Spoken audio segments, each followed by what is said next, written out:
2025 সালের মহিলা ক্রিকেট বিশ্বকাপ ফাইনালের শেষ বল আর ভারত বিশ্ব চ্যাম্পিয়ন, মানে যে একটা মুহূর্তের জন্য গোটা দেশ অপেক্ষা করছিল। আর এই ঐতিহাসিক জয়ের কেন্দ্রে যিনি ছিলেন স্থপতি হিসেবে, তিনি হলেন অধিনায়ক হরমনপ্রীত কৌর। কিন্তু এই জয় তো একদিনে আসেনি। আজকের আলোচনায় আমরা হরমনপ্রীতের এই পুরো যাত্রাপথটাকেই বুঝতে চেষ্টা করব।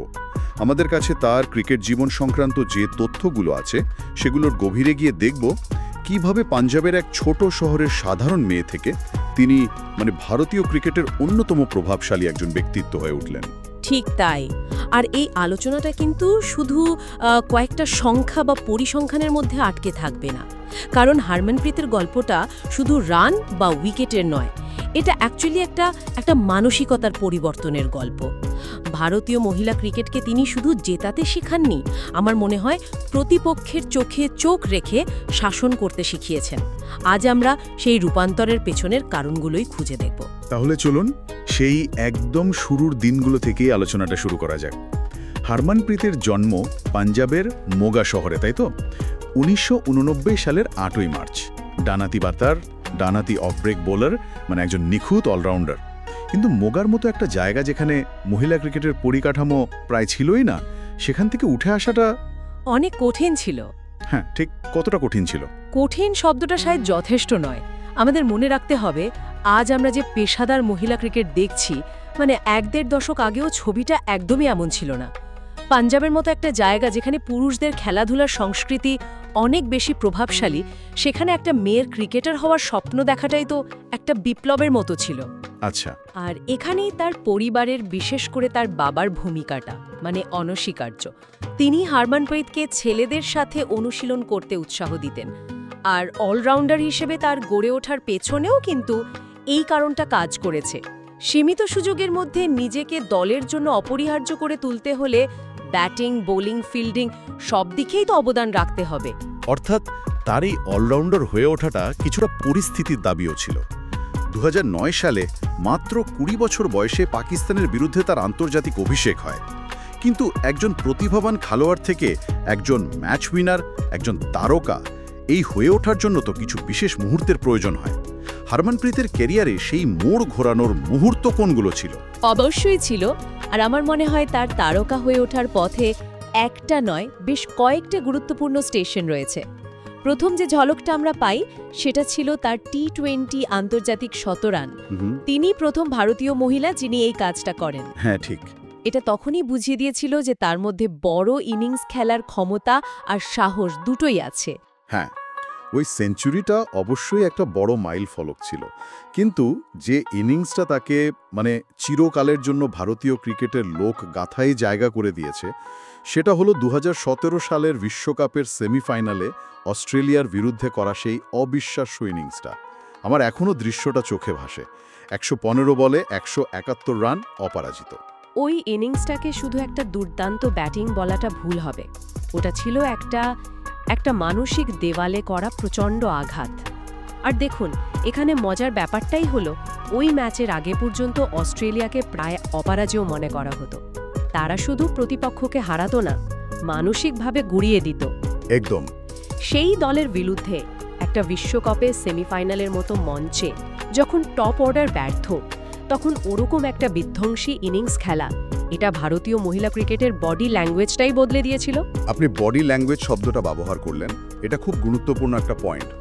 ওই ইনিংসের পর থেকেই কি আমরা ভারতীয় দলকে আরও বেশি আক্রমণাত্মক ক্রিকেট খেলতে দেখি? একদম। ওই ইনিংসটা ছিল একটা বার্তা, শুধু অস্ট্রেলিয়ার জন্য নয়, নিজেদের ড্রেসিং রুমের জন্য। বার্তাটা ছিল, আমরাও পারি। রক্ষণাত্মক খোলস ছেড়ে বেরিয়ে এসে পাল্টা আক্রমণ করার যে আত্মবিশ্বাস, সেটা যেন ওই ইনিংসের পর থেকে দলের মধ্যে ছড়িয়ে পড়ে। তবে আমি এর সাথে আরও একটা বিষয় যোগ করতে চাই, যেটা প্রায় আলোচনায় আসে না। কি সেটা? সেটা হলো অস্ট্রেলিয়ার মহিলা বিগ ব্যাশ লিগে তার খেলার অভিজ্ঞতা। ঠিক, তিনি তো প্রথম ভারতীয় ক্রিকেটারদের মধ্যে একজন যিনি বিদেশি লিগে খেলার সুযোগ পেয়েছিলেন।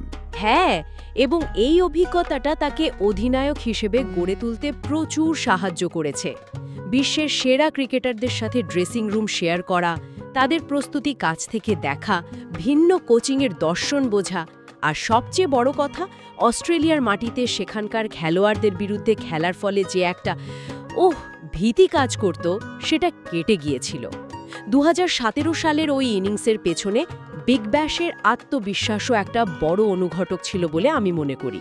বাহ, এই বিগ ম্যাচ প্লেয়ার হয়ে ওঠার অভিজ্ঞতা আর বিদেশি লিগে খেলার দূরদর্শিতা, এই দুটোই কি তাকে একজন সফল অধিনায়ক হিসেবে গড়ে তুলেছে? কারণ তার নেতৃত্বে ভারত যে 2025 সালে বিশ্বকাপ জিতল, সেই সাফল্যের বীজ তো এখানেই বোনা হয়েছিল, তাই না? নিঃসন্দেহে। তবে তার অধিনায়কত্বের পথটা কিন্তু শুরু থেকে মসৃণ ছিল না। একটা সময় তার আক্রমণাত্মক সিদ্ধান্ত, অতিরিক্ত ঝুঁকি নেওয়ার প্রবণতা নিয়ে বেশ সমালোচনাও হয়েছে। অনেকে বলতেন তিনি মাঝে মাঝে পরিস্থিতি না বুঝেই আক্রমণ করতে গিয়ে দলের বিপদ ডেকে আনেন। হ্যাঁ, এই বিষয়টা গুরুত্বপূর্ণ। তাহলে এই সমালোচিত অধিনায়ক থেকে বিশ্বকাপজয়ী অধিনায়ক, এই রূপান্তরটা কিভাবে ঘটল? 2025 সালের বিশ্বকাপে তার নেতৃত্বের কোন দিকগুলো আলাদা ছিল বলে মনে হয়? যদি আমরা এটাকে আরও বড় প্রেক্ষাপটে দেখি, তাহলে বুঝব হারমানপ্রীত তার ভুলগুলো থেকে শিখেছেন। 2025-এর বিশ্বকাপে আমরা একজন অনেক বেশি পরিণত অধিনায়ককে দেখেছি। তার আক্রমণাত্মক মানসিকতাটা ছিল, কিন্তু তার সাথে যোগ হয়েছিল কৌশলগত ধৈর্য। আমি দুটো নির্দিষ্ট উদাহরণ দিই। হ্যাঁ, বলুন। প্রথমত, তরুণ খেলোয়াড়দের উপর আস্থা রাখা। টুর্নামেন্টের মাঝে একজন তরুণ স্পিনার অফ ফর্মে থাকা সত্ত্বেও তিনি তাকে দল থেকে বাদ দেননি, বরং সেমিফাইনালের মতো ম্যাচে তার হাতেই নতুন বল তুলে দিয়েছিলেন, এবং সেই বোলার কিন্তু অধিনায়ককে হতাশ করেননি। এটা দেখায় তিনি শুধু কৌশল নয়, খেলোয়াড়দের মনস্তত্ত্বও বোঝেন। বাহ, আর দ্বিতীয় উদাহরণটা? দ্বিতীয়টা হলো ব্যাটিং অর্ডারে অবিশ্বাস্য নমনীয়তা বা ফ্লেক্সিবিলিটি। নির্দিষ্ট প্রতিপক্ষের নির্দিষ্ট বোলারের বিরুদ্ধে তিনি নিজেকে বা অন্য কোনো পাওয়ার হিটারকে আগে পাঠিয়ে ম্যাচের গতিপথে বদলে দিয়েছেন।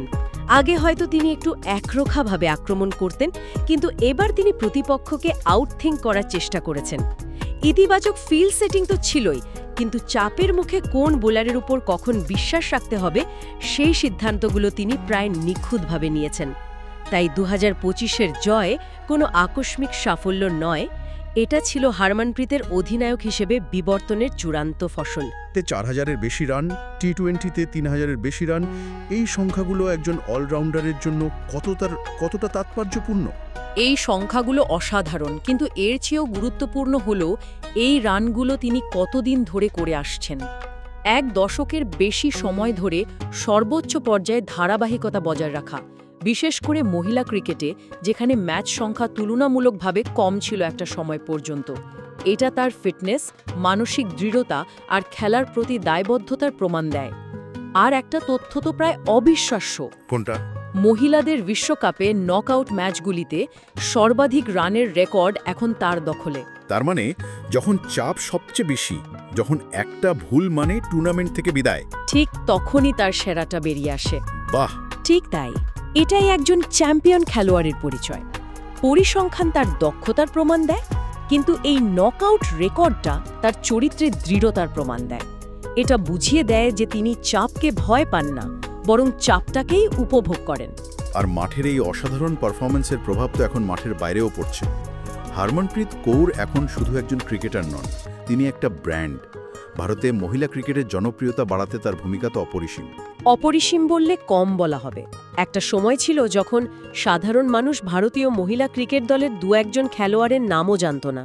আর আজ হারমনপ্রীতের মুখ বিজ্ঞাপনের হোর্ডিংয়ে দেখা যায়। এটা একটা বৈপ্লবিক পরিবর্তন। বিশ্বকাপ জয়ের পর তার ব্র্যান্ড ভ্যালু তো একদম আকাশছোঁয়া।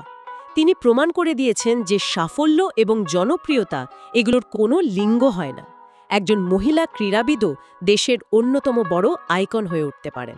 এই যে তিনি আইকন হয়ে উঠলেন, এর সামাজিক প্রভাবটা ঠিক কতটা গভীর বলে আপনার মনে হয়? এর প্রভাব সুদূর প্রসারী। 2025 সালের বিশ্বকাপ জয়কে অনেকে ভারতীয় নারী ক্রীড়া জগতের একটি সংজ্ঞায়িত মুহূর্ত বা ডিফাইনিং মোমেন্ট হিসেবে দেখছেন। হারমনপ্রীত এখন লক্ষ লক্ষ মেয়ের কাছে একটা জীবন্ত অনুপ্রেরণা। যে মেয়েরা মফস্বল বা ছোট শহরে খেলাধুলাকে পেশা হিসেবে নেওয়ার কথা ভাবতে ভয় পেত, তারা এখন হারমনপ্রীতের যাত্রাপথের দিকে তাকিয়ে সাহস পাবে। তারা বিশ্বাস করতে শুরু করবে যে কঠোর পরিশ্রম আর আত্মবিশ্বাস থাকলে যে কোনো বাধাই টপকানো সম্ভব। তার সাফল্য শুধু ক্রিকেট পিছে আটকেনি, এটা ভারতের সামাজিক পরিবর্তনেও একটা অনুঘটক হিসেবে কাজ করছে। আর সমাজ যে তার এই অবদানকে স্বীকৃতি দিচ্ছে, তার একটা বড় প্রমাণ আমরা সম্প্রতি পেয়েছি। কলকাতার ঐতিহ্যবাহী যাদবপুর বিশ্ববিদ্যালয়ে তাকে সম্মানসূচক ডক্টর অফ লেটার্স মানে ডিলিট উপাধি দেওয়ার সিদ্ধান্ত নিয়েছে। এই ডিসেম্বরে 24 তারিখে সে বিশেষ সমাবর্তন। এটা একটা অসাধারণ সম্মাননা, আর এর তাৎপর্য অনেক গভীর। একটা বিশ্ববিদ্যালয়ে যখন একজন ক্রীড়াবিদকে ডক্টরেট দেয়, তখন তারা শুধু তার খেলাকে সম্মান জানায় না, তার সামাজিক এবং সাংস্কৃতিক প্রভাবকেও স্বীকৃতি দেয়। এটা প্রমাণ করে যে হারমানপ্রীত কৌর এখন আর শুধু খেলার মাত্রের নায়ক নন, তিনি বৃহত্তর সমাজের একজন পথপ্রদর্শক হিসেবে প্রতিষ্ঠিত। তাহলে পুরো আলোচনাটা যদি এক জায়গায় নিয়ে আসি, ছবিটা এরকম দাঁড়ায়: পাঞ্জাবের মোগা থেকে উঠে আসা এক লড়াকু অলরাউন্ডার, যিনি প্রথমে বিধ্বংসী ব্যাটিং দিয়ে বিশ্বকে চমকে দিয়েছেন, তারপর নিজের ভুল থেকে শিখে একজন পরিণত ও কৌশলগত অধিনায়ক হয়ে উঠেছেন, এবং সবশেষে দেশকে প্রথমবার বিশ্বকাপ জিতিয়ে একজন জাতীয় আইকনে পরিণত হয়েছেন। একদম। তার সাফল্যকে শুধু ক্রিকেটের পরিসংখ্যান দিয়ে মাপা সম্ভব নয়। তার আসল উত্তরাধিকার হল সেই বিশ্বাসটা যা তিনি একটা গোটা প্রজন্মের মনে গেঁথে দিয়েছেন। তিনি দেখিয়ে দিয়েছেন যে স্বপ্ন দেখার সাহস থাকলে এবং সেই স্বপ্নের জন্য নিজেকে নিংড়ে দিলে অসম্ভবকেও সম্ভব করা যায়। তার ট্রফি ক্যাবিনেটে বিশ্বকাপটা হয়তো সবচেয়ে উজ্জ্বল, কিন্তু তার আসল অর্জন হল কোটি কোটি মানুষের মনে জেতার মানসিকতা তৈরি করে দেওয়া। এই অসাধারণ আলোচনা শেষ করার আগে শ্রোতাদের জন্য একটা ভাবনা রেখে যেতে চাই। হারমানপ্রীত কৌর তার সাফল্য দিয়ে নারী ক্রীড়াবিদদের জন্য প্রত্যাশার একটা নতুন মানদণ্ড তৈরি করে দিয়েছেন। কিন্তু এই আকাশছোঁয়া প্রত্যাশার চাপ, এটা কি পরবর্তী প্রজন্মের খেলোয়াড়দের জন্য একটা ভার হয়ে দাঁড়াবে, নাকি তাদের আরও বড় স্বপ্ন দেখতে সাহায্য করবে? এটা নিয়ে ভাবার অনেক অবকাশ রয়েছে।